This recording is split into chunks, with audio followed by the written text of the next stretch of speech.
Hello,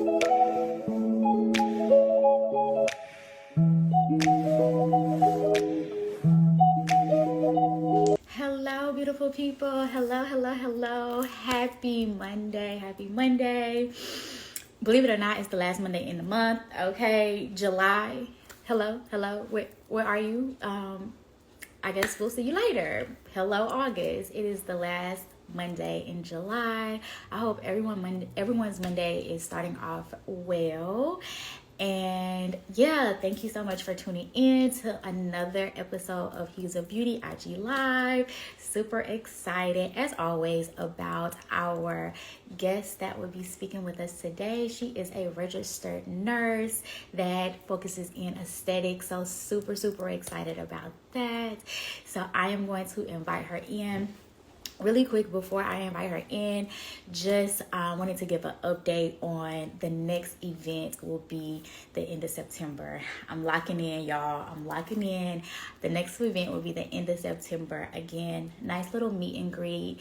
Nothing too major, but just the opportunity for us to get together, love on each other, and network. So details coming soon, but the next event will be at the end of September. I'm locking in. But without further ado, I'm going to get our special guest on the line now, and so we can get started. Let me get it.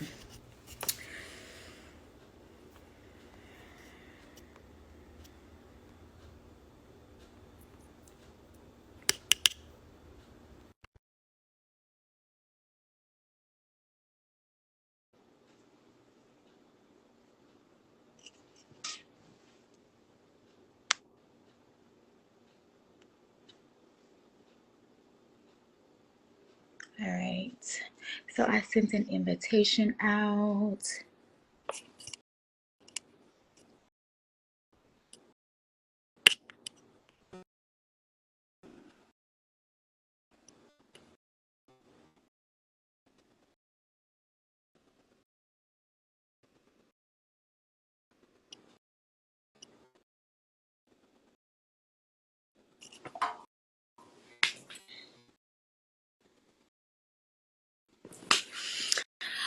So while we wait, what's going on? What's new?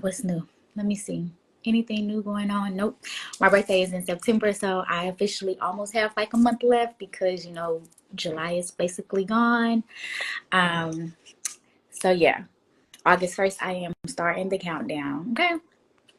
Don't know what I'm going to do yet for the B-Day, but hopefully I'm able to celebrate and yeah.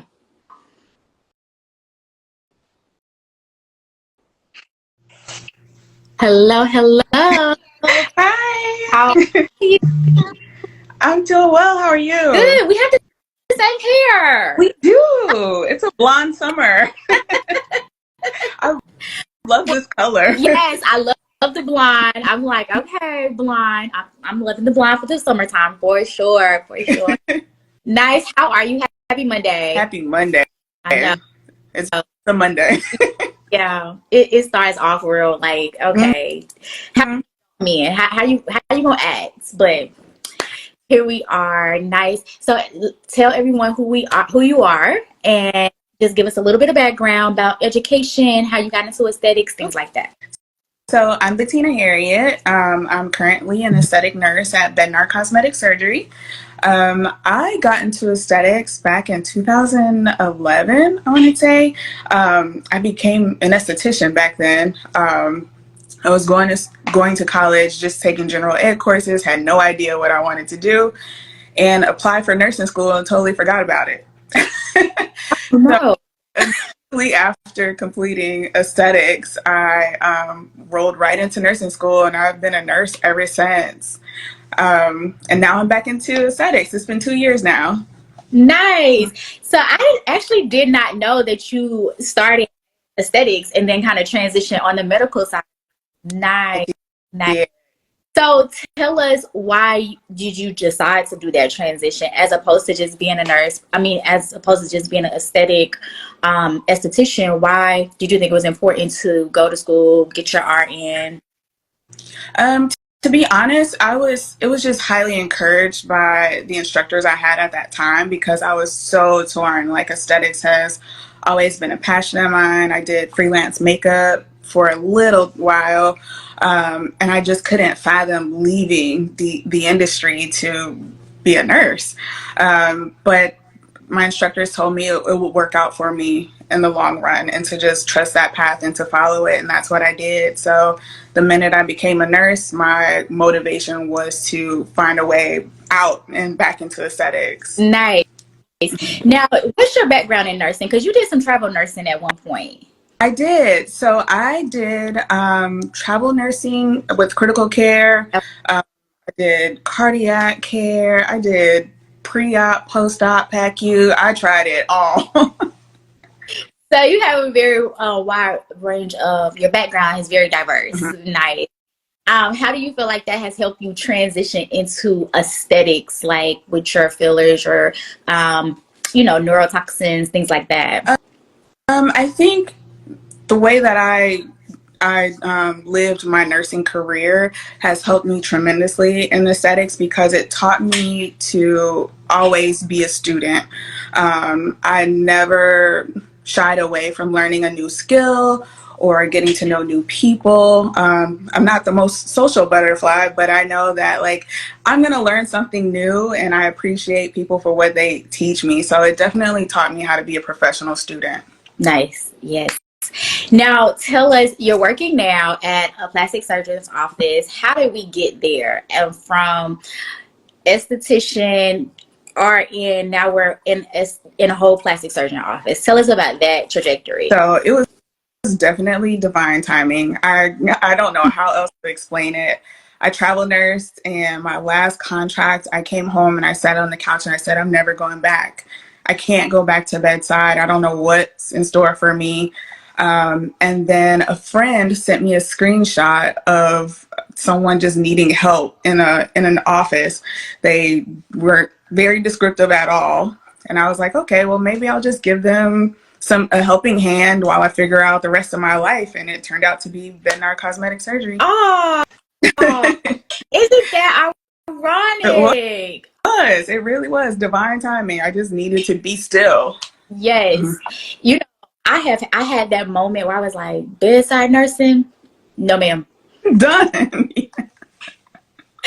Shout out to all my bedside nurses. I'm not saying nothing's wrong with it. I'm just, for me, I was like, no, I'm okay with it. Like my bedside nurses, I'm still rooting for them, but yeah, and you can get it from it, and you move on. For me, we move on and things. So perfect. Tell us exactly what you're doing, and then how did you prepare yourself coming from aesthetics, like a esthetician, to RN and doing the more invasive procedures? Like, did you take any courses? How did that look for you?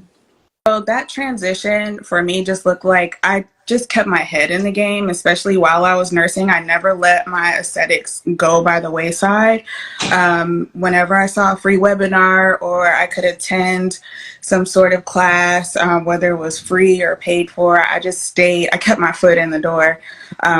And then still to this day, I'm always researching. When it came down to doing more invasive things, I felt like I had a little bit more confidence in myself, even though I didn't necessarily have that experience. I felt confident because I know that I have the knowledge of what's going on. Mm-hmm. Mm-hmm. Yeah, and I want to just put a pin in the free, because there are a ton of free YouTube. Okay, everything on YouTube, but YouTube, if you look at enough videos, you can get a general idea of how to do a little bit of anything. So I think that is a common misconception, is that you have to spend like this ton of money to get these certifications. And no, I did YouTube, I did podcast, watching Instagram lives, just watching. People offer education on Instagram. I hate to say it, TikTok, but there are providers, there are doctors, people that are willing to share the knowledge that they have, that are credible resources. You just have to be very vigilant about where you're getting your information from. Use that discernment, but you can get valuable information. Yes, absolutely. And I think that's a perfect like segue into like building community and things like Mhm. that. Because it's important to have those individuals around you that you can lock into them and they can say, you know, come over to the office and let me see. You can shadow me for the day. I can show you a new Mhm. technique. Add that experience and let us know like how you learned, what you learned from it, and let us know about that. So, honestly, my experience comes from people that I've come across. The surgeon that I work for, he's very open and he's very knowledgeable. He is always willing to educate me on what's going on. He's a little bit older, but he's solidified. He has a technique, and that's what I'm learning for him. And then we also have a PA that works at our office, and I've shadowed her for almost the first 6 months that I work there. Mhm. And meeting ladies like you, like they like I can share what I've done. So I think having just personal connections have given me that shadowing experience. Yeah, I remember the first night we met. We met at a networking event, Hmm. and we were talking about like reconstituting Botox, and we were like, "Hey, how do you reconstitute?" And so yeah, again, just developing that community, so you are able to bounce those things like, "Oh, I never done it like that," but you know, you get a tighter, less spread, and Hmm. Hmm. what is a spread, and you're able to like, kind of, yeah. Because like in any other world in medicine, we have our own language, we have our own, so what is a spread? We don't know what is these things. Right. So absolutely. So thinking about where you are now, and we have already talked about how kind of just you have been led through your journey, which is a blessing. What would your current self say to your younger self about kind of where you are now, and kind of what advice would you give to your younger self? The advice I would give to my younger self is to keep going. I think having imposter syndrome, which I'm sure a lot of us deal with, I was probably a little bit stagnant with my progression. There was a lot of questions of why me, or I'm not that special, or I don't know that. And I feel like my progression probably would have been a little bit further ahead had I not hesitated or doubted myself. Mm-hmm, mm-hmm. Yeah, and I think that is imposter syndrome is real. It affects all of us at some degree, and people maybe don't know what that is. But anytime you feel like you're inadequate, I feel like that's a form of imposter. No, you got it. Like we all out here just trying our best. Like Right. no, that's the answer. Like no, you got this. And again, I think that's the importance of building that community. So when you are feeling like that, you can lock in and be like, yo, I need some encouragement, or somebody can see like, okay, girl, no, you got this. So today you got this. You're right where you're supposed to be. You're doing amazing things. Like, don't even worry about it. Thank you. Thank you. Yes, yes. So when we talk about plugging in, and I know that you're plugged in with a lot of different individuals in the Charlotte area. We're in Charlotte. For anyone that doesn't know, we are in the Charlotte area. Tell us about how you network, and why is it important for you to network? What are you specifically looking at when you are trying to connect with people? Like, how do you filter this is a good fit, this is not a good fit for me to network with? The number one thing I look for when I'm networking is just transparency. It's like this doesn't have to be an industry of gatekeeping. We all bring something very unique and different to the table with our personalities. It is an art. So there's some things that appease other patients that someone else does that I don't do. So I never feel threatened by talking to someone else that's in my industry. So I look for transparency. That's the biggest thing. Are you willing to share tips and tricks? Because I'm always willing to share. I want someone to see what, like, I found out this information. It wasn't readily available, and I give it to someone. So, like, be willing to receive that back from me. Right. Yeah. That's good. All of that's good. Yeah. That's we're trying to break that down. We are not gatekeeping. Your client isn't my client, and just like I to echo what you just said, it absolutely is an art. Like, there is a science behind it for sure, but your technique, the way you do things, is not the same as the way I do things. And that's the beauty of it. My client isn't your client isn't my client. And sometimes we talk about this all the time. It's appropriate to hand someone off, and you want to build that network to say, oh, I trust her. I trust. Right. Let me send her over to, let me send Bettina a client. She does corrective skin treatment. Obviously, she's not getting the results with me. Girl, let me send you over there. So I think that's very important too, for sure. Absolutely. 100%. Yeah. Gosh. Now, tell us exactly like what you do, where people can find you, what is your specialty, what type of skincare do you like to do? So I specialize in corrective skincare. Currently, the skin is my jam. I love skin. I love injectables, but I love skin. I feel like you can do all the injectables in the world, and if your skin is not prepared and maintained, then you won't get that investment won't be protected. So I lots of hydrofacials, peels. We have a clear and brilliant laser that's safe for all skin types and tones that I love to do. It's a great maintenance laser. You can find me again at Bettina Cosmetic Surgery. We're located on 439 Wendover Road. And now I have online booking, so you can book in my website. Book. The link is in my bio. Nice. Yes, yes. And you also have a business page now, so we will link both your business page and your personal page to this so anyone can find you. And I love when people talk about corrective skincare, because I think that we underemphasize the importance of that, right? So talk about what corrective skincare is, like who needs it, why they need it. Let's just give a little bit of education on that. Yes. So corrective skincare primarily focuses on correcting imperfections such as hyperpigmentation, definitely acne. If you have inflamed rosacea, there are things we can do to calm that down.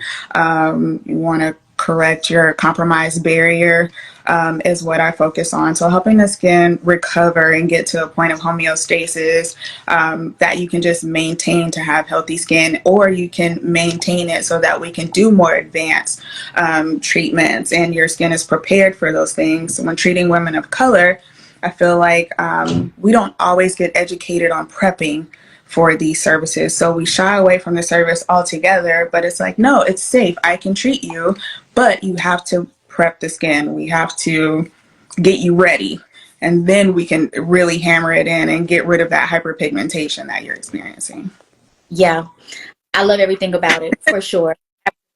I love the fact that we are speaking. Yes, when we talk about our skincare, it's either all or nothing. I am learning. Either you're trying to do the most, or you're not anything at all. And there's like this medium that we have to get to where, yeah, we can do advanced treatments, but you have to come back in. Let's regulate, let's maintain, let's put yourself on a regimen. So absolutely to all of that. And I love when we educate. I love education. Like, tell me why I got to do it. Right. Makes sense. Yeah. Figure out why. It's not like, oh, you just have to use these 4 products just because I said so. Right. You're using these because they're tyrosinase inhibitors, and we're going to calm all of that down before we go hit you with a laser. Right.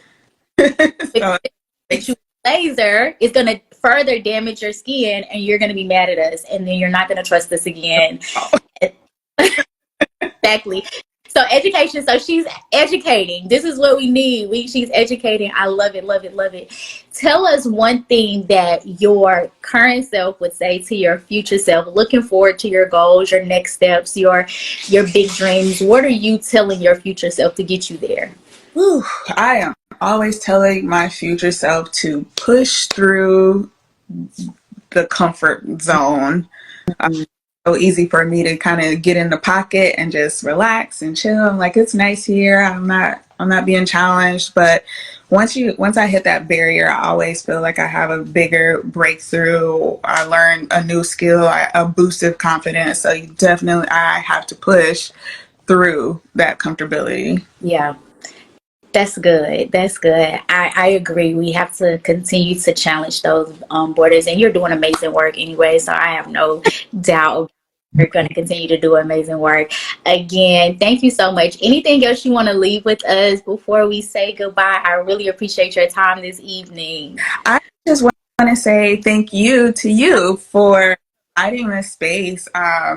The Hues of Beauty. I've been talking about it all weekend. Like I'm getting a chance to talk and speak from my perspective, and I've watched other lives that you've done, and it was very interesting hearing everyone else speak, and we all just kind of sound like we just gel into this nice, colorful little rainbow with with like minds and similar goals. So thank you so much for creating this space for us. Thank you.